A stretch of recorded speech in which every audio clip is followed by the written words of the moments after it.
Hi friends, welcome to chandra'skitchen. இன்னைக்கு நம்ம ஒரு சுவையான வெண்டைக்காய் புளி குழம்பு எப்படி செய்யறதுன்னு பார்க்கலாம் வாங்க.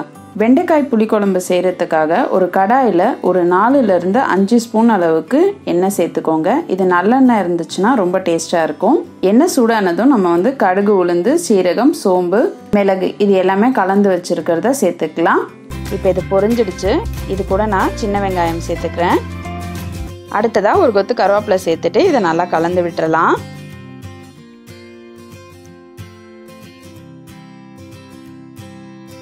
இப்போ வெட்டி வச்சிருக்க வெண்டைக்காவை இதோட சேர்த்துக்கலாம்.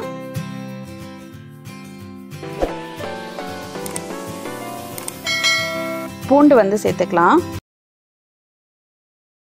இதை நல்லா கலந்துடுங்க. இப்போ இது கூட நம்ம 2 தக்காளி அரைஞ்சு வச்சிருக்கிறத சேர்த்துக்கலாம். சேர்த்துட்டு நல்லா கலந்து விட்டுருங்க. மஞ்சள் தூள் 1/4 ஸ்பூன் சேர்த்துக்கலாம். இப்போ இதை நல்லா வதங்கிடுச்சு. இப்போ நம்ம 3 ஸ்பூன் மிளகாய் தூள் சேர்த்துக்கலாம்.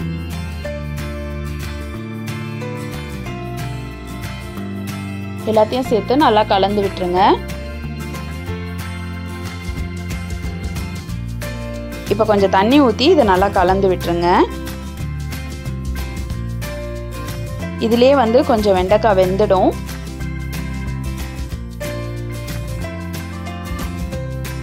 இப்போ நான் ஒரு லெமன் சைஸ் அளவுக்கு புளியை கரைச்சி வச்சுருக்கேன். அதை இதோட சேர்த்துக்கலாம். சேர்த்துட்டு கொஞ்சம் தேவையான அளவு தண்ணி சேர்த்து இதை நல்லா கலந்து விட்டுறலாம்.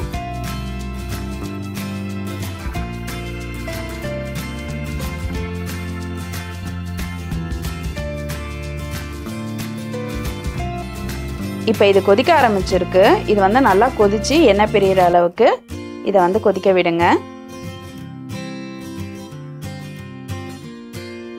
இப்போ குழம்பு கொதிச்சு மிளகாய் தூள் வாசனை எல்லாம் போக ஆரம்பிச்சிடுச்சு. நான் கருவேப்பிலை, கொத்தமல்லி சேர்த்துக்கிறேன்.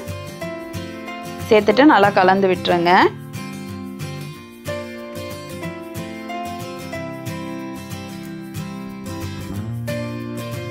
இப்போ இது நல்லா கொதிச்சிடுச்சு. நம்மளுடைய வெண்டைக்காய் புளி குழம்பு ரெடி ஆயிடுச்சு. இப்போ நம்மளுடைய சுவையான வெண்டைக்காய் புளி குழம்பு சூப்பராக ரெடி ஆயிடுச்சு. நீங்களும் இந்த வெண்டைக்காய் புளி குழம்பு உங்கள் வீட்டில் ட்ரை பண்ணி பாருங்கள். ட்ரை பண்ணி பார்த்துட்டு உங்களுடைய ஃபீட்பேக்கையும் கமெண்ட்டையும் எங்களுக்கு சொல்லுங்கள். இதே மாதிரி இன்னும் நிறைய ரெசிபிஸ் உங்களுக்காக வந்துகிட்டே இருக்குது. இதுக்காக நீங்கள் செய்ய வேண்டியதெல்லாம் சந்திராஸ் கிச்சனுக்கு இது வரைக்கும் சப்ஸ்கிரைப் பண்ணலன்னா சப்ஸ்கிரைப் பண்ணிவிடுங்க. பக்கத்தில் இருக்கிற பெல் பட்டனையும் ப்ரெஸ் பண்ணுங்கள்.